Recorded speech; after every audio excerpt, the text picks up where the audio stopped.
Welcome back. The Wild Robot Escapes, Chapter 25 to 30. Chapter 25, The Summer. Spring melted into summer, and the wolves were nowhere to be seen. Perhaps Roz had scared off the pack for good, or perhaps the heat was keeping them away. You see, it was the hottest time of the year on the farm, and the sun was scorching, and the fields were baking. The pond was drying up, and foul odors were floating throughout the dairy. During dry spells, the farm's powerful sprayers were activated. Water shot out in long, misty arcs, and the land turned a deeper shade of green. When the hay fields were lush and ready to be harvested, Roz fired up the mower and the baler. The giant machines rolled out of the shed and down the long driveway. Shortly afterward, they rolled back in, leaving bales of hay strewn across the stubbly fields. The cows and the humans spent hot days indoors. Only when the sun set and the air began to cool would they venture outside. The herd strolled out to graze under the stars, and the children ran to chase fireflies. Sometimes Mr. Sharif even stepped out to stretch his stiff legs. Trees swished in the evening breeze. Heat lightning flickered on the horizon, and cicadas sang their summer songs. When Roz wasn't farming, she was searching for a way to escape. Everything hinged on the children. The robot needed their help, but she just couldn't bring herself to tell them the truth. It was too risky. Mr. Sharif asked the children not to distract Roz from her hard work, but they did it anyway. They'd sneak out of the house and order the robot to play with them. Together they told stories, rode bikes, lay in the grass watching fluffy clouds drift by. Summer was tornado season, however. On occasion, thick clouds would start funneling downward, reaching for the ground. So far, the funnel clouds had all receded back into the sky before doing any damage, but it was only a matter of time before the tornado touched down. Chapter 26, The Tornado. The weather forecast warned of possible tornadoes that day, but despite their scientific equipment, experts still couldn't predict exactly when or where the tornado would strike. So most farmers carried on with their usual tasks while keeping a watchful eye on the skies. Roz was out in the fields, loading hay bales onto the flatbed truck, as towering, puffy clouds rose up from the south. Raindrops lightly tapped against her body, and she thought nothing of it. The wind began to blow, and still the robot continued her work. It wasn't until the first flash of lightning that Roz finally called it quits. She climbed onto the back of the truck, and it automatically rolled across the hayfield towards the driveway. The storm developed quickly. Dark clouds started swirling and bulging outward and lower, down like a giant twisting finger pointed at the countryside. A tornado was beginning to form. When the truck reached the drive, Roz hollered, "Drive faster!" The engine revved and the tires kicked up the gravel, and the robot held on tight. The funnel cloud continued stretching downward. It brushed the tree line, and the leaves exploded into the air. Dust whirled around and around, rising higher with each spin. Then the tornado touched the ground. A siren sounded in the distance, but the tornado was growing noisier and angrier as it blew in from the fields, and the siren was quickly lost to the howling winds. The truck charged up the driveway and into the cluster of farm buildings. Roz looked ahead at the house and saw the frightened faces of the children in the windows. "Go to the storm shelter!" she hollered in her loudest voice, and then she leaped off the truck and she ran to help the Sharifs. Leaves and sticks flew sideways, whipping against the robot's body, knocking her off balance. Behind her, the farm buildings rattled and groaned. The milking parlor was shaking violently, and with a long, terrible screech, the entire roof peeled off and sailed away in the wind.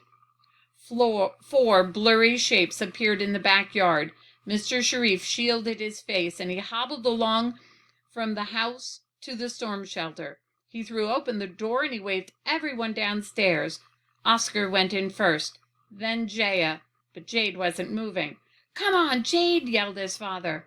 The boy stood, shaggy hair flying everywhere, and he stared up at the towering, twisting tornado. He used to have nightmares about tornadoes. But this was no nightmare. It was real, and it was getting closer. Clouds swirled faster, the wind roared louder, the trees bent down to the ground. Jade suddenly felt strong arms around him, and Roz whisked him to safety. Mr. Sharif reached up inside the shelter, desperately grasping for his son, and just when Roz thrust the boy into the father's arms, a blast of wind slammed the shelter door closed and swept our robot away. At first, Roz didn't realize she was in the tornado. She kept expecting to fall back to the ground, but the wind only lifted her higher and higher. She saw the treetops and the rooftops and the faraway fields. Most of the countryside came into view with each spin of the funnel cloud. Our robot's survival instincts were blaring in her head, urging her to protect herself. But what could she do? The tornado was in control. The winds whirled her up and around, up and around.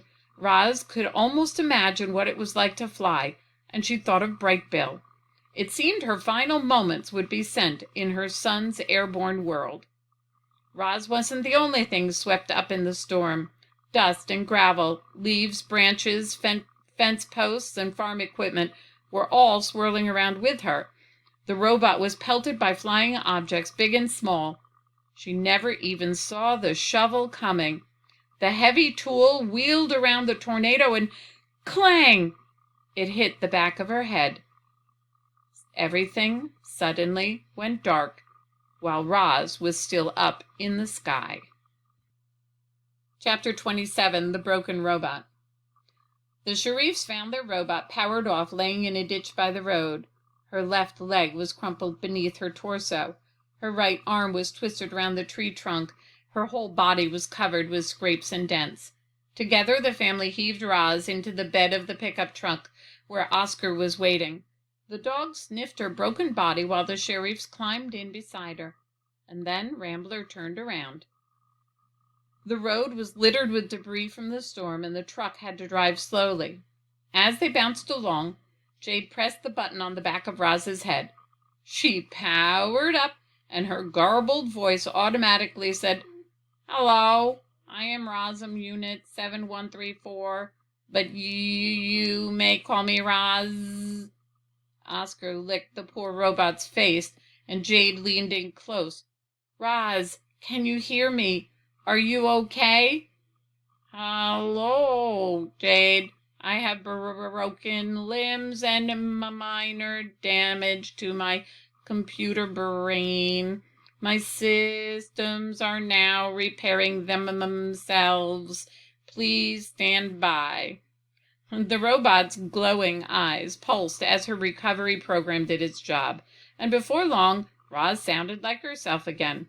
"My computer brain is now fully functional." Jade wrapped his arms around the robot and sobbed, "I'm so sorry, Roz. It's my fault the tornado got you. Please don't be mad." Now Jaya was crying too. She pulled her brother and her dog and her robot into a big hug. Mr. Sharif wasn't much of a hugger, but he reached over and he laid his hand on Roz's shoulder. They stayed like that for some time, quietly holding one another. The shock of the tornado was fresh, and it felt good to be together. "Mr. Sharif, I apologize for leaving the farm without your permission," said the robot. The man smiled. "No need to apologize, Roz. I'm just glad you're alive." "How are the cows?" said Roz. "The farm is a mess, but the cows are fine. We'll take you to the repair shop right now, and you'll be with the herd again soon." Chapter 28, The Shop. It was a small, sleepy farm town. A few trucks glided down the streets, and a few humans sat on porches. A few stores lined the main square. Rambler parked in front of the bright white building, and then Mr. Sharif left the children with Roz and he limped inside. "Welcome to the Tech Lab shop," said a woman in a white suit. "My name is Nadine. How may I help you?" Mr. Sharif was distracted by all the robots on display. They came in a dazzling variety of designs and sizes and colors. Standing still, eyes glowing, they calmly waited for someone to put them to work. When the man spotted a Rosm unit, he suddenly remembered why he was there. "I'm the owner of the Hilltop Farm," he said, "and we just got hit by a tornado." "I heard the siren," said Nadine. "Is everyone okay?"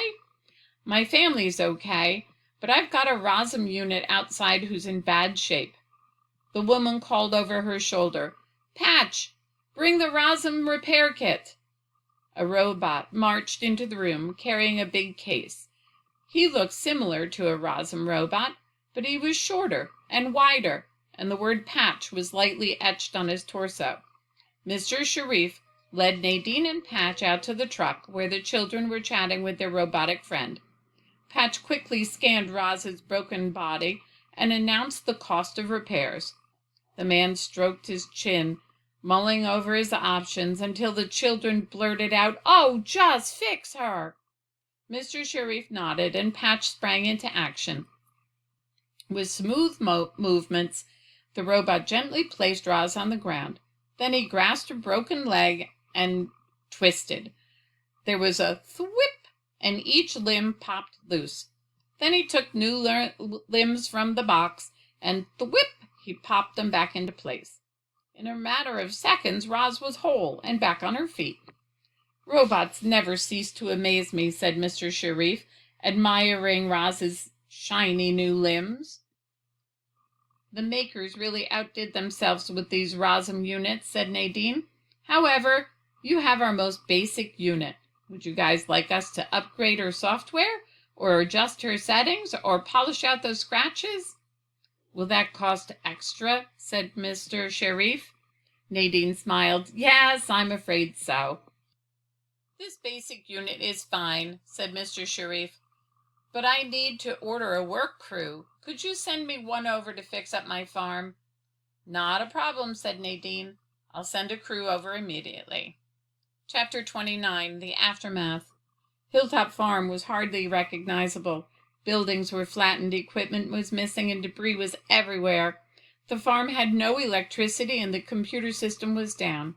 Roz picked her way through the rubble. She realized she was off the grid. It would be hours before Mr. Sharif could track her electronic signal again. Was this the moment for her escape? No, Roz wouldn't lead the Sharifs, not like this. Instead, she did what she could to help. The tornado had left behind a winding trail of destruction. Thankfully, it hadn't destroyed everything. The barn was still leaning to one side, but it was still standing. Roz forced open the door and found the cows nervously hunched together in a corner. "You're all safe now," said Roz in her calmest voice. "How is everyone feeling?" The robot was answered by a chorus of moos. "How do you think we're feeling? I'm a nervous wreck. My whole life flashed before my eyes." The robot raised her hands to quiet the crowd. "I'm afraid the tornado has destroyed much of the farm, including the milking parlor." The cows gasped. "My udders are about to burst," said Tess. "Would you like me to milk you the old-fashioned way?" said Roz. One look at the robot's clampy mechanical hands, and Tess shook her head. No thanks. I can wait." "An emergency crew is on its way," Roz explained. "But we cannot be in here while they work. Please follow me."